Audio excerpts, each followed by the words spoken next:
Hello aspirants भाई लोगों, कैसे हो आप सब लोग। उम्मीद करता हूँ सभी भाई लोग बढ़िया होंगे और आई होप आप लोगों का आज का एग्जाम है जो बढ़िया गया होगा। आज था आरओ का एग्जाम, आरओ का, और दीदी जी ने भी दिया, ठीक है। तो उसकी जो कट ऑफ है मैंने लगाई है हर चीज को देखते हुए, टाइमिंग के हिसाब से, क्वेश्चनों के हिसाब से और एग्जाम प्रेशर्स के हिसाब से कि अब जब हम वहां पर बैठते तो अलग ही प्रेशर्स होते हैं, तो उस हिसाब से हम कैसे कर सकते हैं क्वेश्चनों को। तो उस हिसाब से कट ऑफ लगाई कितनी जाएगी। कट ऑफ तो मैं लास्ट में बताऊंगा, पहले दीदी जी से पूछ लेते कैसे आया था पेपर, और वही समझ सकते हैं क्योंकि उन्होंने एग्जाम दिया है, ठीक है। तो दीदी जी कैसा आया था पेपर? Hello guys. पेपर तो बहुत अच्छा था, मतलब ऐसा था कि हाँ जिसने पढ़ा होगा वो कर लेगा, लेकिन वो कर लेगा। हाँ जैसे उत्तराखंड का था, मैं इतनी गट्स में थी, एक कॉन्फिडेंस था कि हाँ उत्तराखंड का मैं ऑल ऑफ सब कर दूंगी क्योंकि मैंने परीक्षा वाणी सब पढ़ी हुई थी। लेकिन मैं फिर भी एक आध क्वेश्चन उत्तराखंड के ऐसे थे जो शायद मैं नहीं कर पाई, मुझे ऐसा लगा इनमें कंफ्यूजिंग है काफी, तो और डिटेल्स में पढ़ना था, तो शायद उत्तराखंड भी टफ आया हुआ था।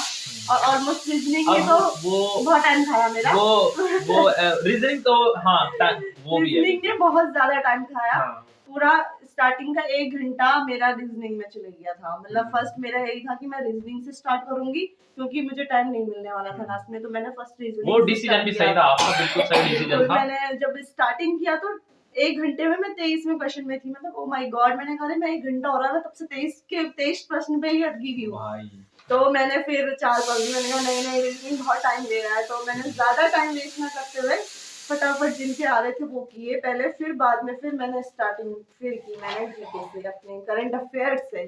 करंट अफेयर्स देखो देखो 23 की ही पूछी है। बहुत ज्यादा करंट अफेयर्स ऐसे कि यार हाँ जिसने पढ़ा है ना करंट अफेयर्स वो मतलब पूरा डिट्टो। और यहाँ तक कि 24 का भी पूछ लिया भाई। करंट अफेयर 24 का भी पूछ लिया पहले।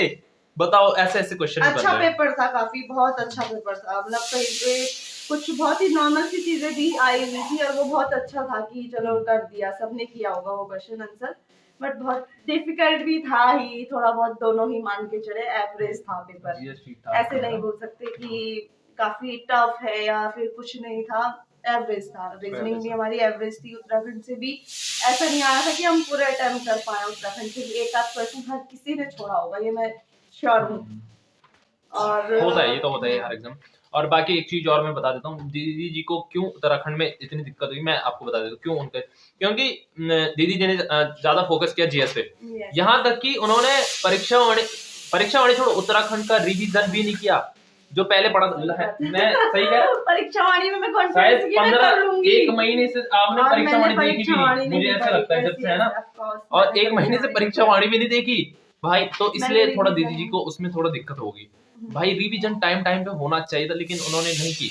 नहीं बट उत्तराखंड से था, थोड़ा टफ था। एक आध क्वेश्चन जो थे जो मतलब एक आध तो होते हैं काफी, वो एक आध वही क्वेश्चन थे और सब तो एकदम ऐसे था कि हाँ पढ़ा हुआ है, लेकिन एक आध क्वेश्चन ऐसे थे कि अरे नहीं पढ़ा हुआ, ये तो मैंने पढ़ा ही नहीं, तो मैं कर ही नहीं सकती, तो मैंने डैम श्योर मैंने छोड़ दिए और ज्यादा कोशिश नहीं की। वही हुआ कि रिवीजन नहीं किया, उत्तराखंड नहीं पढ़ी दीदी ने, ठीक है।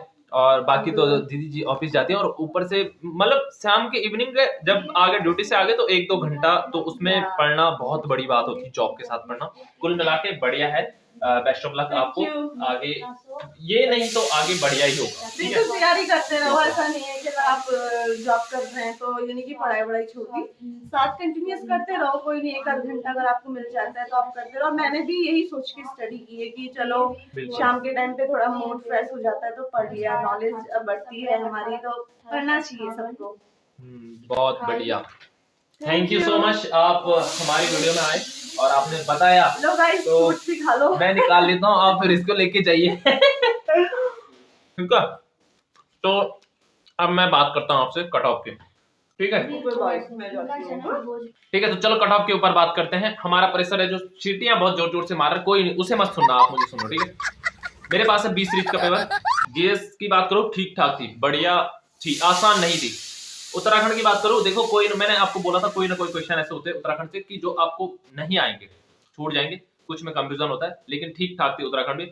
रीजनिंग मैंने आपको पहले ही बता चुका था कि टाइमिंग लेने वाली होगी, रीजनिंग टाइम लेगी ही लेगी। और एक तरह से मैं कह सकता हूँ जिन भाई लोगों को लगता था ना रीजनिंग को जो मजाक समझते थे, शायद उनको थोड़ा इस एग्जाम में थोड़ा महत्व रीजनिंग का पता चल जाएगा, क्योंकि इस एग्जाम में जो मेरिट डिसाइड होने वाली है वो रीजनिंग के ऊपर होने वाली है। उसका बहुत बड़ा रोल इस एग्जाम में होने वाला है, रीजनिंग का। समझ रहे हो आप?